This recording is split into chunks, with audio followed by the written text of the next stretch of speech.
ఏం చేస్తున్నావు అమ్మా? రొట్టెలు నువ్వుల రొట్టెలు చేస్తున్నా వాళ్ళ కోసానికి. మీరు తినరు, మీరు చేయరు. ఆయన తింటాడని చేస్తున్నా. ఆయన తింటాడని నీకు తెలుసా? ఎప్పుడన్నా చేస్తే తెలుస్తుంది కదా, అందుకే చేస్తున్నా.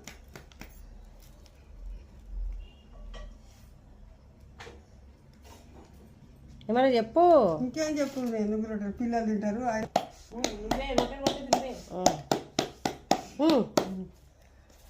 అల్లుడికి నువ్వుల పచ్చడి చేసి నువ్వుల రొట్టెలు చేస్తున్నా.